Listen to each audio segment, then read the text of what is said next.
Salutations, dear viewers. This is George from Ireland, and I'm continuing my series about the Irish oppression myth. So now I'm going to talk about the famine in the 1840s. Now, the potato famine deserves a video of its own, I suppose. But anyway, this video won't be solely about that. So, the Great Hunger, as some prefer to call it, on Goard Moor. 1847 was the worst year, Black 47 as it's known sometimes. So the famine lasted for roughly 4 years. There was this potato blight, as people know. That's meant many potatoes rotted in the ground. Now, there is no denialism. Nobody disputes that the famine occurred and hundreds of thousands of people died. How many people died? Well, there's some debate over this. The figure I think is about right is approximately 800,000. Because the census in 1841 had 8 million people in Ireland, and we see the population gone down by about 800,000 at the time of the 1851 census. Now, the population fall was not entirely due to death.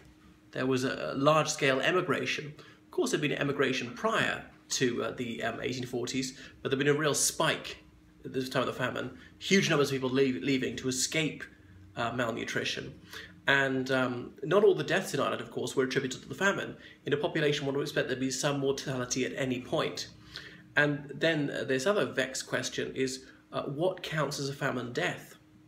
When somebody dies, there might be multiple causes. The person might be debilitated already, but then malnutrition would finish that off. But had the person not already been sick, that malnutrition would not have been sufficient to kill them.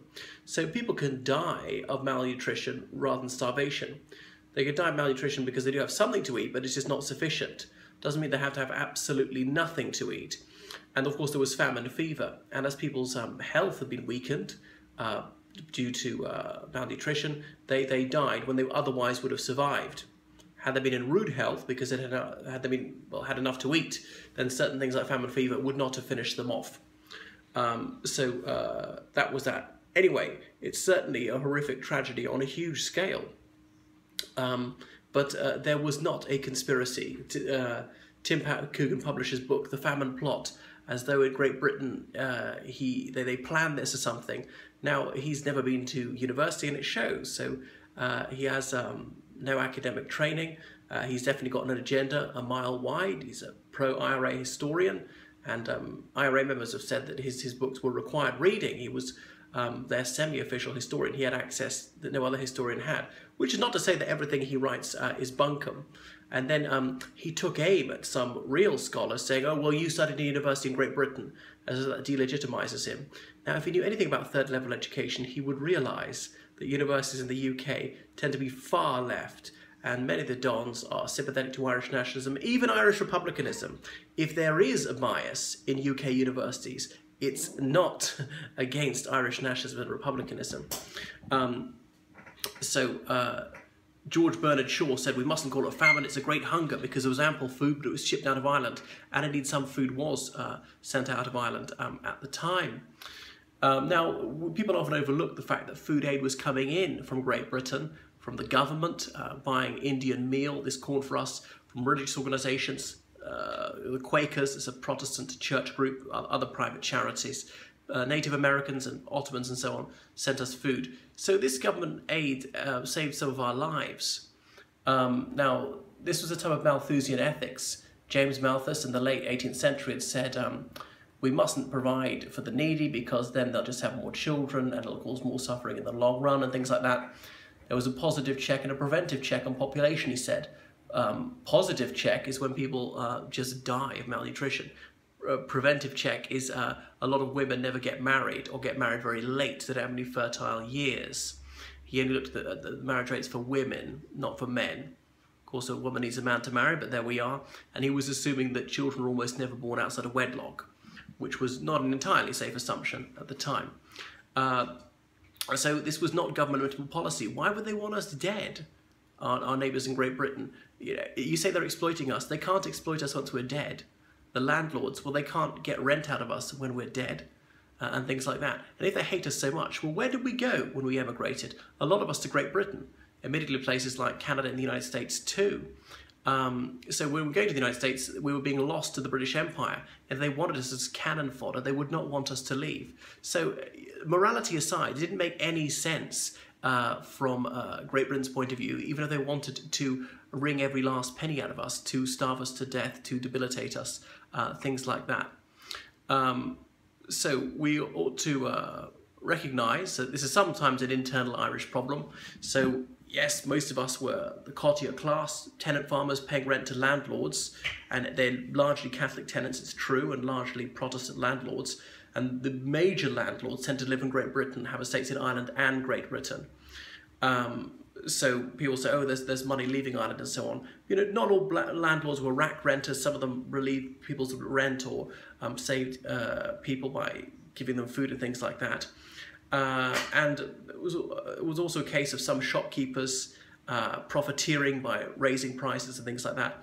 The government brought in famine relief work. You'll see a lot of stations dated 1846 and so on, and piers and roads. The roads in Clare torn up to be rebuilt just to create famine work.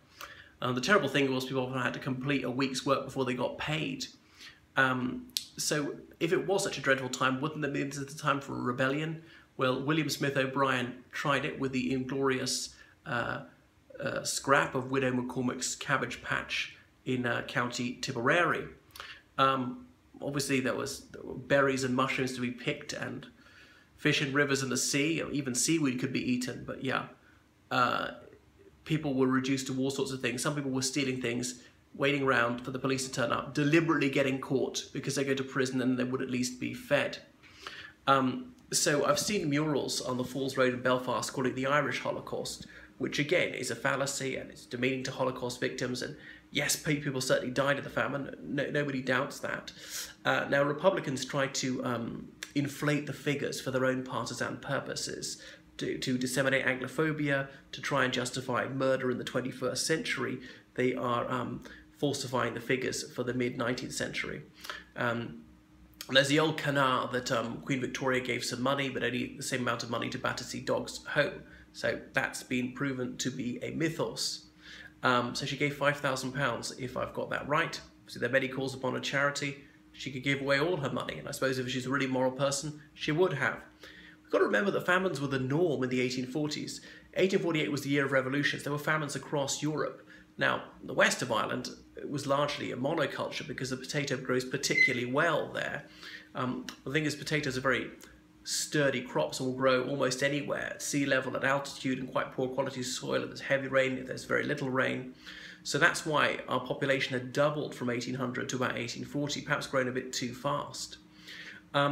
So the fall in population is also attributable to people not marrying, not having children because of the famine, because of penury and hardship.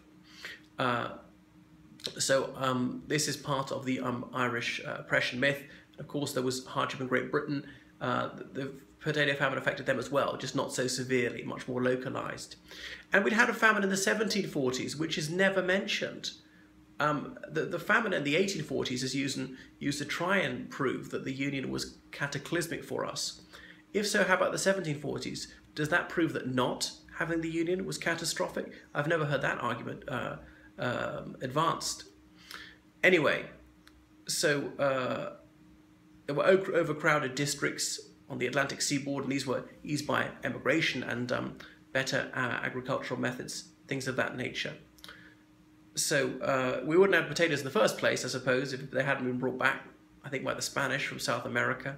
We got them via the English. So that's that. Difficult to say we were oppressed when some of our lives were saved by charity from our neighbours in Great Britain. But supposing we'd been a totally separate country from Great Britain in the 19th century, would we have grown a lot of potatoes? I suspect that we would. So the famine would still have affected us. It might not have been severe. Here we get into the region of conjecture.